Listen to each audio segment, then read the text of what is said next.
এই রাজারহাট এলাকায় ধরুন একজন স্কুল টিচার, সেকেন্ডারি বোর্ড ও হায়ার সেকেন্ডারি যাই হোক, স্কুল টিচার, তিনি 60 বছর বয়স হয়ে গেছে, তিনি রিটায়ার হচ্ছে। বিদায় অনুষ্ঠানে অনেক আলোচনা হলো, হওয়ার পরে তাকে যদি মাইকটা দিয়ে বলা হয়, স্যার দয়া করে একটু বলবেন আপনি এই প্রতিষ্ঠানে 60 বছর বয়স পর্যন্ত আপনি চাকরি করেছেন, দয়া করে একটু মাইকটা নিয়ে বলবেন সৎ সাহসের সঙ্গে যে আমি এই 60 বছর বয়সে যত স্টুডেন্ট পড়িয়েছি, কি হিন্দু কি মুসলিম নারী পুরুষ, প্রত্যেকটা স্টুডেন্ট 100% পারফেক্ট, একটু দয়া করে মাইকে বলবেন। উনি কি বলতে পারবেন? হ্যাঁ বলুন বলুন বলুন। উনি কি বলতে পারবেন? হ্যাঁ। উনি এতটুকু ভরসার সঙ্গে বলতে পারেন যে আমি আমার জ্ঞান মতে যত স্টুডেন্ট পড়িয়েছি 99% ভালো, 1% চোরডান ডাকাত গুন্ডা বদমাইশ বলে হতে পারে, ঠিক না বেঠিক? উনি 100% চ্যালেঞ্জ দিতে পারবে না, পারবে কি?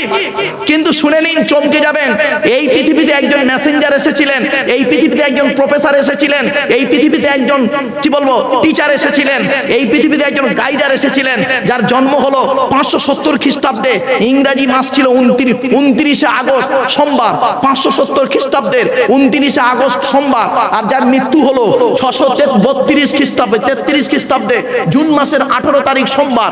এই 63 বছর ব্যক্তির পৃথিবীতে ছিলেন, একটা জীবনে মিথ্যা কথা বলেননি। এমনকি তিনি যত ছাত্রছাত্রী তৈরি করেছেন, তাকে একবার জিজ্ঞাসা করা হলো, আপনি বলুন এই পৃথিবীতে যত ছাত্রছাত্রী তৈরি করেছেন তাদের ক্যারেক্টার সম্পর্কে, তাদের সম্পর্কে আপনি সার্টিফিকেট দিন। তিনি বলছেন, শোনো আমার ছাত্রদের নাম হলো সাহাবী, কি বললো সাহাবী, আর আমার ছাত্রীদের নাম হলো সাহাবিয়া, স্ত্রীলিঙ্গ, ছাত্র ছাত্রীদের নাম হলো সাহাবী সাহাবিয়া, তাদের চরিত্র সম্পর্কে আমি তোমাদের মুহাম্মদ তোমাদেরকে আমি সার্টিফিকেট দিয়ে যাচ্ছি। আসহাবিকান নুজুম বিআইহিম ইক্তদাইতুম ইহতাদাইতুম, আমার প্রত্যেকটা ছাত্র ছাত্রী হলো নক্ষত্রের ন্যায়, তোমরা যাকে অনুসরণ করে পৃথিবীতে চলবে তার মাধ্যমে দুনিয়াতে শান্তি সম্মান পাবে, আখিরাতে জান্নাত পেয়ে যাবে। কি ভাবলেন? প্রাসঙ্গিক আলোচনা তো, তাই চলে এসে গেল, তাই একটু বলে ফেললাম। চলুন, এরপরে নবীজি বলছেন পৃথিবী ধ্বংসের লক্ষণ হলো কি জানেন? 1 নাম্বার, বিদ্যা উঠে চলে যাবে সমাজ থেকে। আজকের মাধ্যমিক উচ্চ মাধ্যমিক বিএ পাস এমএ পাস, আলেম হাফেজ মাস্টার ডাক্তার ইঞ্জিনিয়ার প্রফেসর বেড়ে গেল। দুঃখের বিষয় অনেকেই বাম্মার ভাত দেয় না, রাগ করবেন না, খারাপ সেন্স নেবেন না, মনে রাখবেন সৃষ্টিকর্তা ছাড় দেয়, ছেড়ে দেয় না। কি বললাম ভাই একটু বলুন, উদাহরণ দেবো একটা উদাহরণ দেবো, রাগ করবেন না, হিন্দু মুসলিম একটু দয়া করে শুনুন উদাহরণটা। ছেলের বয়স 40, বাপের বয়স 70, বাপের বয়স কত? 70, ছেলের বয়স 40। 70 বছরের বৃদ্ধ পিতাটা একটু ভুল করে ফেলেছে। ছেলে করলো কি, ওর বউয়ের সামনে, স্ত্রীর সামনে ওই বুড়ো বাপের গালে ঠাস করে একটা চড় মেরে দিল। এখন ছেলে, জন্ম দেওয়া ছেলে বৌমার সামনে গালে চড় মেরেছে, লজ্জায় কাউকে কোনো কথা না বলে, মসজিদ বলুন আর মন্দির বলুন, যদি হিন্দু হন মন্দির আর মুসলমান হলে মসজিদ, মসজিদের বারান্দায় গিয়ে একা চুপ করে বসে বসে ঝরঝর করে কাঁদছে। তো সৃষ্টিকর্তা ফেরেশতাদেরকে বলছো কাঁদছে কেন রে, কি হয়েছে? তা ফেরেশতারা বলছে, সৃষ্টিকর্তা কি বলবো, যে ছেলেটার কান্না ডাকটা শোনার জন্য হসপিটালের বারান্দায় বসেছিল, যে ছেলেটার কান্না ডাকটা শোনার জন্য ওই ওটির সামনে, বুঝতে পারছেন আমার ভাষা, নার্সিংহোমের ওটির সামনে চেয়ারে বসেছিল কান্না ডাকটা শোনার জন্য, সেই ছেলেটা আজকের ওর গালে চড় মেরেছে স্ত্রীর সামনে। এই জন্য কাঁদছে না ও, ঠিক আছে ওকে কাঁদতে মানা কর, ও বাড়ি চলে যাবে। কিছুক্ষণ পরে কাঁদলো, মন টন খারাপ হলো, কাউকে আর বলবে, যাকে বলবে সে তো বলবে এই ছেলে জন্ম দিয়েছিস ইত্যাদি ইত্যাদি, কাউকে না বলে মনটা খারাপ, বাড়ি গিয়েছে। ওই শোকে শুনে নিন প্লিজ অ্যাটেনশন, ওই শোকে বাপটা 3 দিনের মধ্যে লোকটা মারা গিয়েছে। তো ছেলে করলো কি, যে যা ধর্মের রীতিনীতি, ধর্মীয় রীতিনীতি মেনে মাটি দিয়ে, মুসলমান হলে তাকে গোসল দিয়ে কাফন পরিয়ে জানাজা পড়িয়ে মাটি দিয়ে চলে এলো। 1-2 বছর ছেলেটা বাপের কথা স্মরণ করলো, তারপরে ভুলে গেল। ঠিক তার 40 বছর পর, কত বছর? তখন ছেলের বয়স কত হবে? 80। ছেলে এখন 80 বছরের বুড়ো, 6 বার হজ করেছে, 10 বার ওমরা করেছে, এর আবার 4টে ছেলে। ছোট ছেলেটা না একটু ডেঞ্জার টাইপের, হঠাৎ একদিন হাজী সাহেব দাঁড়িয়ে আছে, আর ছোট ছেলেটাও দাঁড়িয়ে আছে, আর ছোট বৌমাও দাঁড়িয়ে আছে।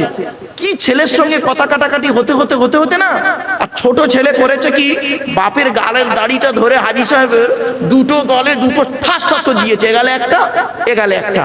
যেই ছেলে মেরেছে না, লজ্জায় কাউকে বলতে না পেরে সোজা মসজিদে গিয়েছে। মসজিদে গিয়েছে, অজু করেছে, 2 রাকাত নামাজ পড়েছে, নামাজ পড়ে সৃষ্টিকর্তার কাছে হাত তুলে মোনাজাত করে কাঁদছে, রব্বানা যালামনা আনফুসানা ওয়া ইল্লাম তাগফির লানা ওয়া তারহামনা লানাকুনান্না মিনাল খাসিরিন। ওগো আল্লাহ, আমি হাজী মানুষ, 6 বার হজ করেছি, 10 বার ওমরা করেছি, কিভাবে কিছু জানি না, আল্লাহ তুমি ভালো জানো, টাকা দুনম্বরি করে গেছি, দেখ ওটা বলছি না, ক্লিয়ার করছি না। তো আল্লাহ, আমি হজ করেছি, ওমরা করেছি, আল্লাহ আমার ছোট ছেলে আজকের বৌমার সামনে আমার দুগালে দুটো চড় মেরেছে, এর বিচার তুমি করো। সৃষ্টিকর্তা বলছে, কিছু মনে করিস না, আমি ছাড় দিই, ছেড়ে দিই না। আজ থেকে 40 বছর আগে তুই তোর বাপের গালে একটা চড় মেরেছিলিস, আমি ওটাকে তুলে রেখে দিয়েছিলাম, আজকে পূরণ করে দিলাম 2টো দিয়ে। কথাটা বাড়ি থেকে ভাববেন, সৃষ্টিকর্তা ছাড় দেয়, ছেড়ে দেয় না। মনে রাখবেন, চোখ দুটো বন্ধ হয়ে গেলে সব শেষ। আজকের আপনারা প্লাস্টিকের উপরে বসে আছেন, তাই না? আরে বলুন না, একটু কথা বলুন। কালকে যদি চোখটা বন্ধ হয়ে যায়, নিচেই চলে যাবেন। যে জায়গায় যাব সেই জায়গাটার নাম হলো কবর। শুনে রেখে দিন, জাস্ট উদাহরণ দিচ্ছি আপনাদেরকে। এ জীবন শুরু হয়েছে আমাদের 150 টাকায়, এ জীবন শেষ হবে 1500 টাকায়। আমি এই কথাটা যখন বলেছিলাম, আমার এক বন্ধু, একই ক্লাসে পড়তাম, ও কলেজের প্রফেসর, তো ও আমাকে বলছে, সামনে বসেই বলছে, মারুফ ভাই এটা কি করে হলো? আমি প্রফেসর, আমার বউ প্রফেসর, আমার বাপ প্রফেসর, মা প্রফেসর, আমরা বাড়িতে 4 জন কলেজে কাজ করি, আর আমাদের জীবন শুরু হয়েছে 150 টাকায়।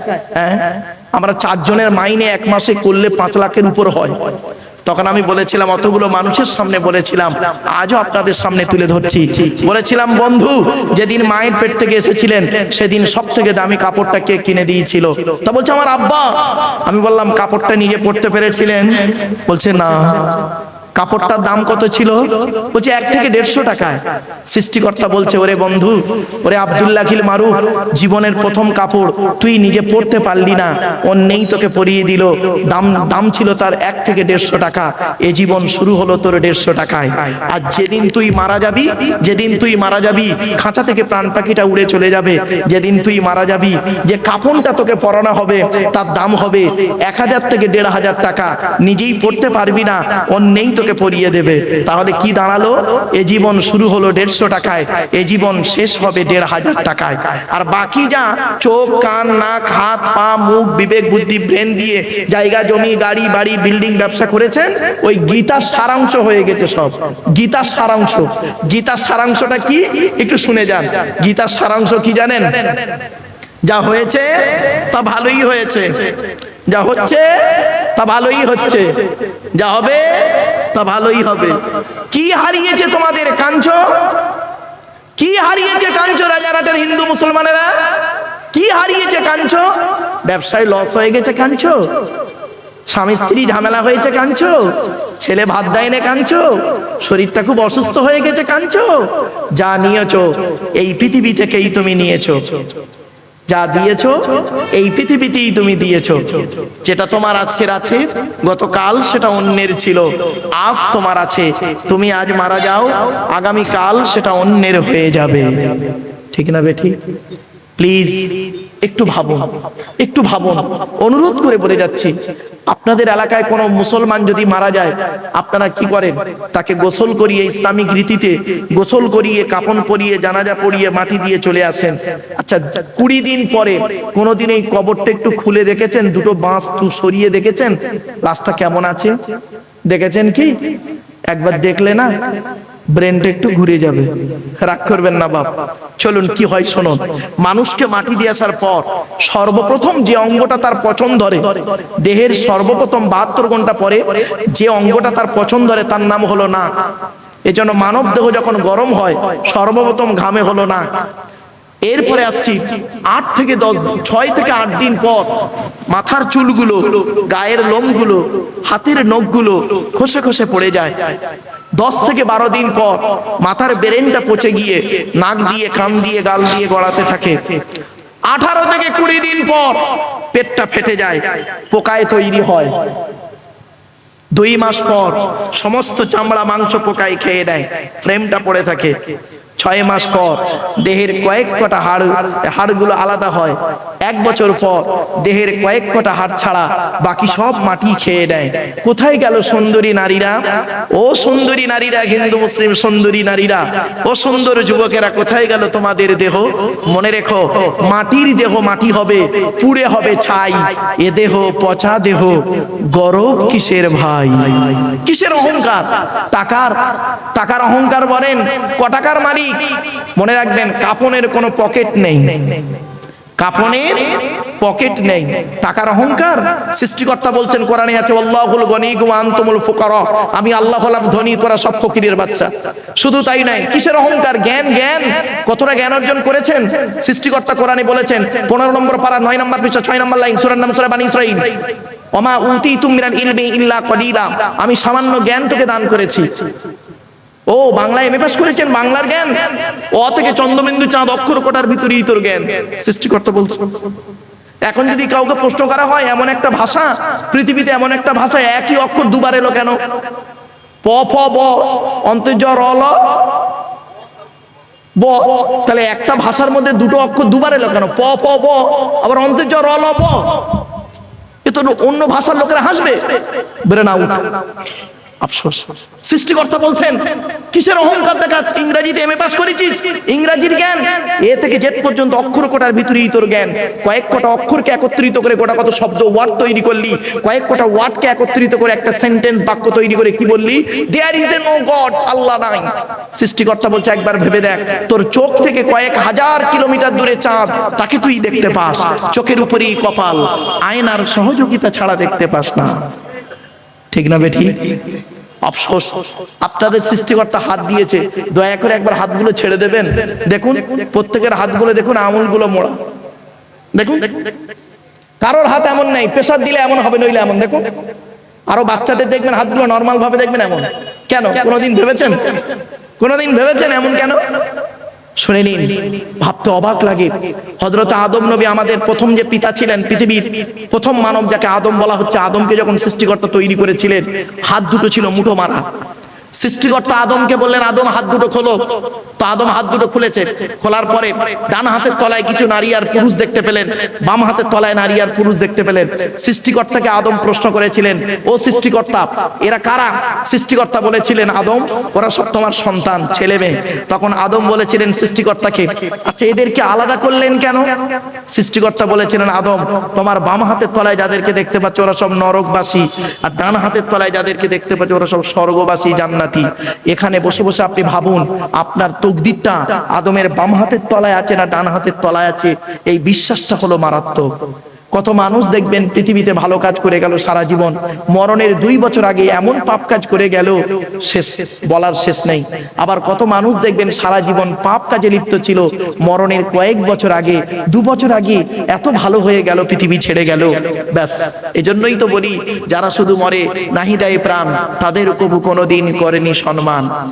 রবীন্দ্রনাথ চলে গেছে, তার কথা মনে রেখেছেন। ঈশ্বরচন্দ্র বিদ্যাসাগর চলে গেছেন, তার কথা মনে রেখেছেন। হযরত আবু বকর সিদ্দিক রাদিয়াল্লাহু রাহমাতুল্লাহ আলাইহি মুজাদ্দিদুজ জামান, তিনি চলে গেছেন, তার কথা মনে রেখেছেন। শুধু তাই নয়, আখিরি নবী মুহাম্মদ সাল্লাল্লাহু আলাইহি ওয়াসাল্লাম, তিনি পৃথিবী ছেড়ে বিদায় নিয়েছেন দুনিয়ার দিন রাত্রির গণনাতে, দুনিয়ার রীতিনীতি অনুযায়ী, কিন্তু তার কথা মনে রেখেছেন। কারণ কি? একবার কি ভেবেছেন? এজন্য এমন জিনিস পৃথিবীতে করে যান, ভালো কাজ, যে কবরে শুয়ে শুয়ে আপনি শুয়ে থাকবেন আর সওয়াব পৌঁছাবে। ছোট্ট একটা অনুরোধ করে বলে যাচ্ছি আপনাদেরকে, এমন দেহ পৃথিবীতে করে যান, মাটি মুসলিমদেরকে বলে যাচ্ছি, এমন দেহ পৃথিবীতে করে যান, মাটির নিচেই গেলেও পচবে না, এই দেহ পৃথিবীতে করে যান। অনুরোধ করে গেলাম। চলুন একটা একটা করে আপনাদের বলি। এতক্ষণ সৃষ্টিকর্তা সম্পর্কে আপনাদেরকে জাস্ট উদাহরণ দিচ্ছিলাম, আর একটা এক্সাম্পল দেব। সৃষ্টিকর্তা বলছেন, তোর ব্রেন দিয়েছি, তুই একবার চিন্তা করলি না? তোর ব্রেন দিয়েছে, একবার চিন্তা করলি না তোর সিস্টেমটা কি? হে পৃথিবীর মানব, তোর সিস্টেম কি? তুই গাল দিয়ে খেলি, 22 ফিট লম্বা নাড়ির ভিতর দিয়ে পচিয়ে পচিয়ে পচিয়ে পচিয়ে ইরেশন পদার্থটাকে, ইউরিনটাকে সামনের দিক থেকে বের করলি, স্টুল পায়খানাটাকে পেছন দিক থেকে বের করলি, এটাই তো সিস্টেম। কিন্তু এই পৃথিবীতে এমন একটা প্রাণী তৈরি করেছি, গাল দিয়ে খায়, গাল দিয়ে বের করে দেয়। কোনোদিন ভাবিসনি? সৃষ্টিকর্তা বলছেন, একবার তুই চিন্তা করে এখানে বসে বসে, তুই যে খাবারটা খেলি, তোর খাবারের সিস্টেমটা কি? তুই খাবার খেলি, 22 ফিট লম্বা নারীর ভিতর দিয়ে বের করলি পচিয়ে পচিয়ে। কিন্তু একবার ভাবলি না এই পৃথিবীতে একটা পিপিলিকা বলে একটা পিঁপড়ে বলে একটা প্রাণী আছে, সেই প্রাণীটা তারও হজম শক্তি আছে, সে তার কত ফিট লম্বা নাড়ি আছে। একটা কেঁচো, সেও কে হজম করে বের করে, কত ফিট লম্বা নাড়ি আছে। একবার ভাবলি না? সৃষ্টিকর্তা বলছেন তুই একবার ভাব, তোদেরকে আমি একটা বুদ্ধি দিলাম, 1 টাকার কয়েনের ডাইস থেকে 2 টাকার কয়েন বের করার ক্ষমতা তোর নাই, তোর বাবারও নাই। আর আমি সৃষ্টিকর্তা কত বড় বৈজ্ঞানিক, চিন্তা করে দেখ, তোর একটা মা একটা বাপ থেকে তোরা 5টা ভাই বোন হলি, 5টা 5 রকম দেখতে, কোরআনে আছে সূরা রুম, 5টা 5 রকম দেখতে, কারণ গায়ের রং কালো, কেউ লম্বা, কেউ বেটে, কেউ নারী, কেউ পুরুষ। এমনকি কারোর ফিঙ্গারপ্রিন্টের সঙ্গে কারোর ফিঙ্গারপ্রিন্টের মিল নেই, চোখের রেটিনার সঙ্গে কারোর চোখের রেটিনার মিল নেই। এই জিনিসগুলো দেখ আর একবার আমাকে স্মরণ কর, আমি তোর ডাকে সাড়া দেব। এরপরে বলছেন সৃষ্টিকর্তা, হে পৃথিবীর মানুষ, রাজারহাটের মানুষ, একবার তোরা চিন্তা কর, তোদেরকে আমি বুদ্ধি দিলাম, সেই বুদ্ধি নিয়ে তোরা করলি কি, পৃথিবীতে একটা মেশিন তৈরি করলি। তোদের তৈরি মেশিনের নাম দিলি ফ্রিজ। ফ্রিজ ফ্রিজ তোদের তৈরি মেশিন ফ্রিজ। ফ্রিজের পানি খেলে কি হয়? থাইরয়েড বেড়ে যাওয়ার সম্ভাবনা বেশি। তোদের তৈরি ফ্রিজের গুণাগুণ কি? মানে 0 ডিগ্রি নিচে নামিয়ে তাকে বরফ জমিয়ে দে, ঠান্ডাকে গরমকে ঠান্ডা করিস, ঠান্ডাকে 0 ডিগ্রি নিচে নামিয়ে তাকে বরফ জমিয়ে দিস। তোদের তৈরি ফ্রিজের পানি খেলে থাইরয়েড বেড়ে যাবার সম্ভাবনা খুবই বেশি। তোদের তৈরি ফ্রিজটা মাটির উপরে বসানো থাকে, তোদের তৈরি ফ্রিজটা কারেন্ট ছাড়া চলে না। আর এই পৃথিবীতে আমি একটা ফ্রিজ তৈরি করেছি, আমার তৈরি ফ্রিজটা মাটির তলায় বসিয়ে রেখেছি। আমার তৈরি ফ্রিজের নাম হলো শীতকাল আর গ্রীষ্মকাল। গরমকালে যত কলে পাম্প করবি, আমি সৃষ্টিকর্তা আমার তলার ফ্রিজ থেকে ঠান্ডা ঠান্ডা পানি বের করব। আর শীতকালে যত কলে পাম্প করবি, আমি সৃষ্টিকর্তা আমার তলার ফ্রিজ থেকে গরম গরম পানি বের করব। একদম দুঃখের বিষয়, আমরা কোনোদিন ভাবিনি। চলুন এতক্ষণ আমি আপনাদেরকে জাস্ট শুধু সৃষ্টিকর্তা সম্পর্কে আলোচনা করি, কত আলোচনা করবো, বহু আলোচনা। চলুন, আমি বলেছিলাম আমার পয়েন্ট হলো 3টে, মনে আছে আপনাদের? আচ্ছা, দ্বিতীয় নাম্বার পয়েন্টটা বলছি। দ্বিতীয় নাম্বার পয়েন্ট হচ্ছে কি? নবী, তাই তো? নবীদের পরিচয় কটা বলেছিলাম বাপ? 3টে। কি কি?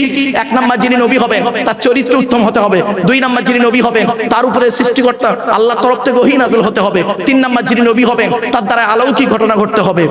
আসুন, আমরা যে নবীর উম্মত বা অনুসারী সেই। আচ্ছা, আরেকটা কথা বলি, মুহাম্মদ সাল্লাল্লাহু আলাইহি সাল্লাম কি শুধু মুসলমানদের নবী? হ্যাঁ, খবরদার বলবেন না। কেউ যদি বলে মুহাম্মদ সাল্লাল্লাহু আলাইহি ওয়াসাল্লাম শুধু মুসলমানদের জন্য এসেছে, এটা ভুল ধারণা। কারণ কোরআনের রেফারেন্স দিয়ে দিচ্ছি, শুনে নিন। কোরআনের 9 নম্বর খণ্ডে বা পারাতে 9 নম্বর পৃষ্ঠাতে 11 নম্বর লাইনে সেখানে বলা হয়েছে, কুল, হে নবী তুমি বলো, ইয়া আইয়ুহান নাস, হে মানব জাতি, ইন্নী রাসূলুল্লাহি ইলাইকুম জামিয়া, আমাকে সৃষ্টিকর্তা কি করেছেন? কুল কায়নাতের নবী রাসূল করে পাঠিয়েছেন। অর্থাৎ যে ব্যক্তি মুহাম্মদ সাল্লাল্লাহু আলাইহি ওয়াসাল্লামকে নিয়ে গবেষণা করবে সেই উন্নতির চরম শিখরে পৌঁছাবে। যে ব্যক্তি কোরআনকে নিয়ে গবেষণা করবে উন্নতির চরম শিখরে পৌঁছে যাবে, কোনো টেনশন নেই। চলুন এগিয়ে যাচ্ছি। এবার আসছি মুহাম্মদ সাল্লাল্লাহু আলাইহি ওয়াসাল্লামের পরিচয়টা কি। আচ্ছা, আমাদের নবীর নাম হলো মুহাম্মদ সাল্লাল্লাহু আলাইহি ওয়াসাল্লাম। তিনি কোন বংশে জন্মগ্রহণ করেছেন? কুরাইশ বংশে, তাই তো? কার নাম কুরাইশ? একটু আমি তার বায়োডাটাটা বলে দিচ্ছি, তবে আমি মুসলমান ভাইদেরকে অনুরোধ করব সুবহানাল্লাহটা একটু জোরে বলতে হবে, পারবেন তো? হ্যাঁ, আচ্ছা বলুন, কোন বংশ বললেন? কুরাইশ। মুহাম্মাদের বাপের নাম আব্দুল্লাহ, আব্দুল্লাহর বাপের নাম আব্দুল মুত্তালিব, আব্দুল মুত্তালিবের বাপের নাম আব্দে মান্নাফ, আব্দে মান্নাফের বাপের নাম হাশেম, হাশেমের বাপের নাম কুসাই, কুসাইয়ের বাপের নাম কিলাব, কিলাবের বাপের নাম মুররা, মুরার বাপের নাম লুবাই, লুবাইয়ের বাপের নাম কাব, কাবের বাপের নাম গালিব, গালিবের বাপের নাম ফিগির, ফিগির থেকে কুরাইশ বংশ এসেছে। নবীর বাপের নাম আব্দুল্লাহ, মায়ের নাম আমিনা, দাদার নাম আব্দুল মুত্তালিব, দাদির নামটা কি? নেতিলা বিনতে খব্বাব ব্রাকেটে ফাতেমা, কেউ বলেছেন সামিরা।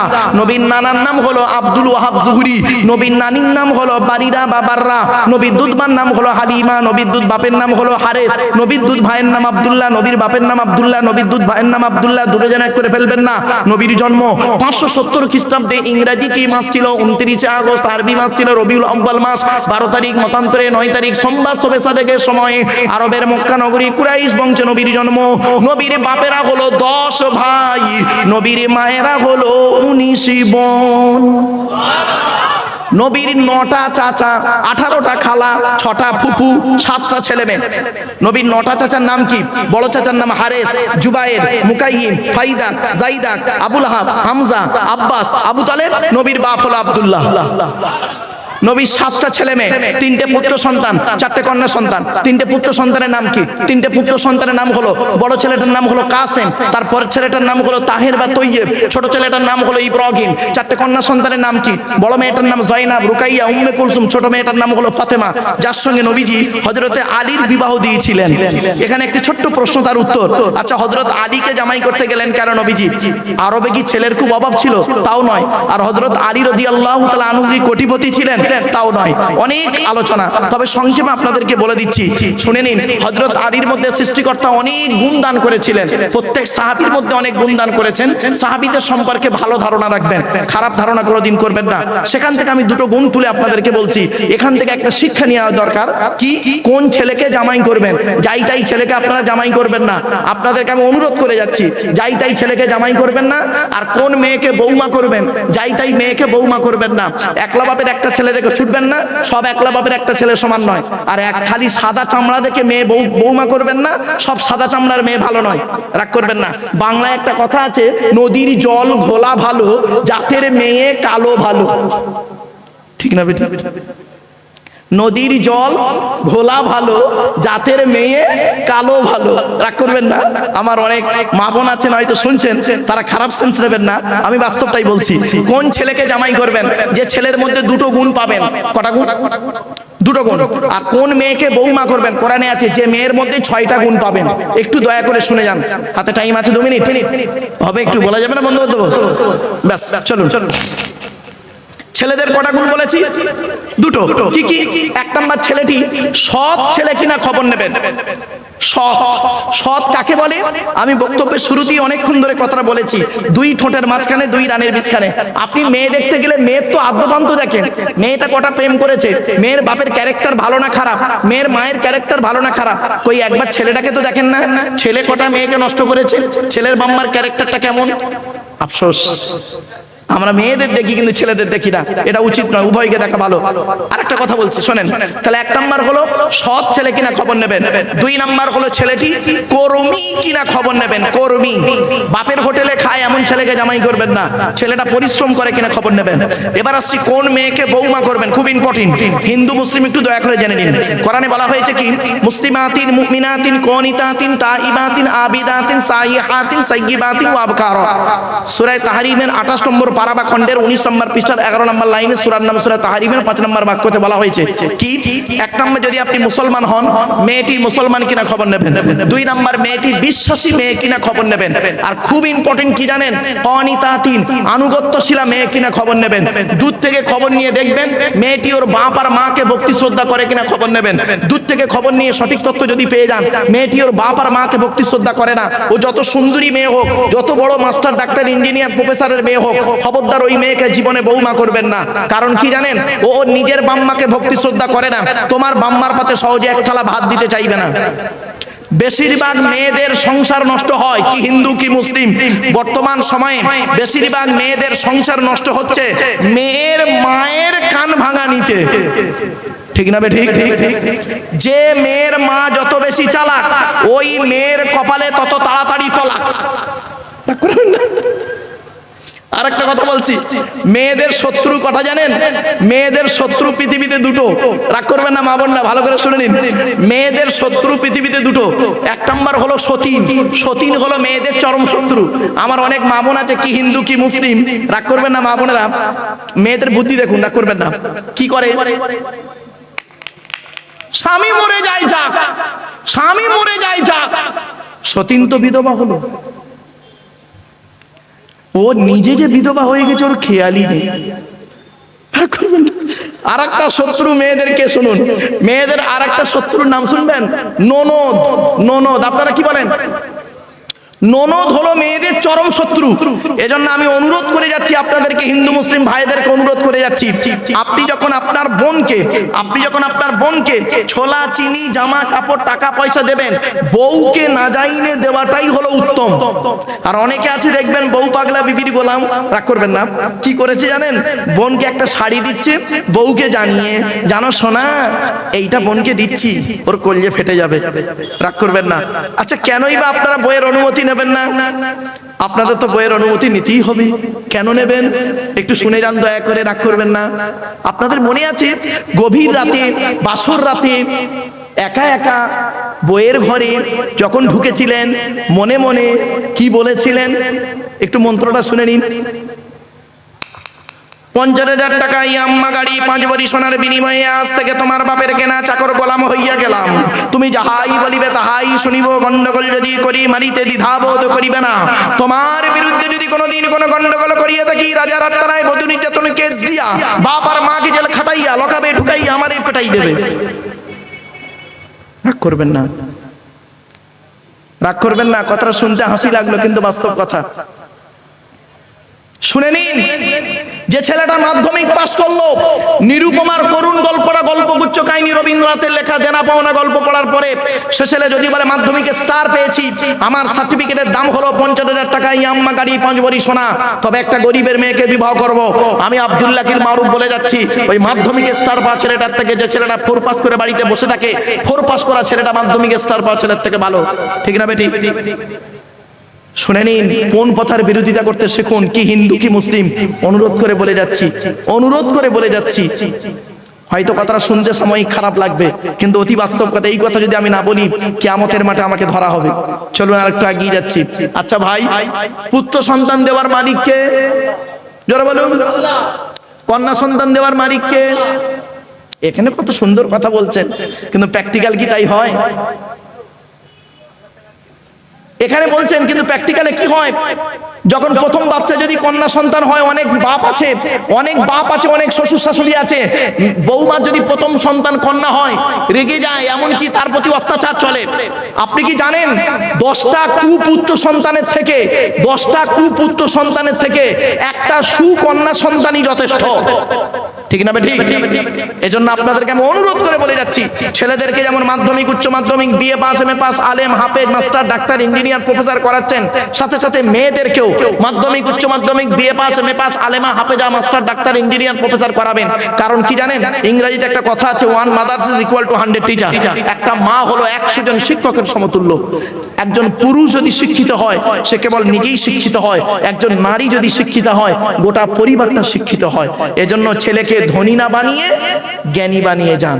ছেলেকে ধনী না বানিয়ে জ্ঞানী বানিয়ে যান। কোরআনে আছে 82 জায়গায় বিভিন্ন অ্যাঙ্গেলে নামাজের কথা, আর 92 জায়গায় আছে লেখাপড়ার কথা। তো কোন সংখ্যাটা বেশি, 82 না 92?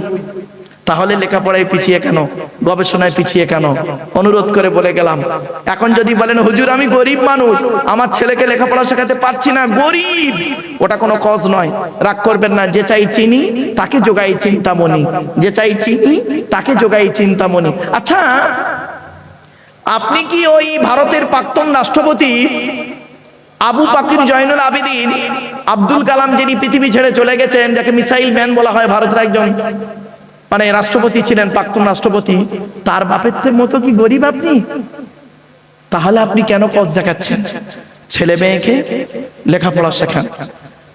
অন্য বস্তু দিয়ে ঘর ভর্তি না করে পুস্তক দিয়ে ঘর ভর্তি করুন। ছেলেকে লেখাপড়া শেখান, মেয়েকে লেখাপড়া শেখান। যে জাতি লেখাপড়ায় পিছিয়ে, সে জাতি সব দিকে পিছিয়ে। শত মূর্খ লয়ে আমি স্বর্গে নাহি যাব, দ্বাদশ পণ্ডিত নিয়ে পাতালেই রব। 100 জন মূর্খ মানুষকে নিয়ে স্বর্গে গিয়ে কোনো লাভ নেই। 12 জন শিক্ষিত লোককে নিয়ে নরকে থাকা অনেক ভালো। মূর্খ বন্ধুর থেকে শিক্ষিত শত্রু ভালো। বাড়ি থেকে একটু ভাববেন। চলুন এগিয়ে যাচ্ছি। কন্যা সন্তান সম্পর্কে একটা কথা আপনাদের বলি। পৃথিবীতে একজন নবী এসেছিলেন, নাম হলো তার মুসা নবী। নাম শুনেছেন আপনারা? হ্যাঁ, মুসা নবী একদিন সৃষ্টিকর্তাকে বলছেন, মুসা নবী সৃষ্টিকর্তাকে বলছেন, সৃষ্টিকর্তা আপনি যখন খুশি হন তখন কি করেন? তো সৃষ্টিকর্তা বললেন, মুসা আমি যখন খুশি হই তখন আমি কি করি জানো? সেই এলাকায় আকাশ থেকে পানি বর্ষণ করি। জোরে বলুন সুবহানাল্লাহ। তারপরে মুসা ফের প্রশ্ন করলেন, মুসা নবী ফের প্রশ্ন করছেন, আচ্ছা তার থেকে বেশি খুশি হলে কি করেন? তো সৃষ্টিকর্তা বললেন, তার থেকে বেশি খুশি হলে যে ব্যক্তির প্রতি আমি খুশি হই তার বাড়িতে মেহমান বা অতিথি পাঠিয়ে দিই। জোরে বলুন সুবহানাল্লাহ। এরপরে মুসা নবী তৃতীয়বার প্রশ্ন করছেন সৃষ্টিকর্তাকে, আপনি সব থেকে বেশি খুশি হলে কি করেন? তো সৃষ্টিকর্তা বলছেন, মুসা, আমি যে ব্যক্তির প্রতি সব থেকে বেশি খুশি হই ওই ব্যক্তির বাড়িতে কন্যা সন্তান দান করি। তাহলে কন্যা সন্তান হলে মুখটা বেঁকে যায় কেন? বাড়ি থেকে ভাববেন। চলুন এগিয়ে যাচ্ছি। এবার আসছি, এখানে আমরা বসে আছি তো প্রফেট মুহাম্মদ সাল্লাল্লাহু আলাইহি সাল্লাম একদিন করেছিলেন কি, সঙ্গীদেরকে বলেছিলেন, তোমাদের বাড়িতে কয় শ্রেণীর মেয়ে ছেলে আছে গো? তো সঙ্গীরা বলেছিলেন, সাহাবীরা বলেছিলেন, হে নবী, আমাদের বাড়িতে 4 শ্রেণীর মেয়ে ছেলে আছে। কে কে? মা, বোন, মেয়ে, বউ। আপনার আমার বাড়িতেই 4 শ্রেণীরই মেয়ে ছেলে আছে, ঠিক না বেঠিক?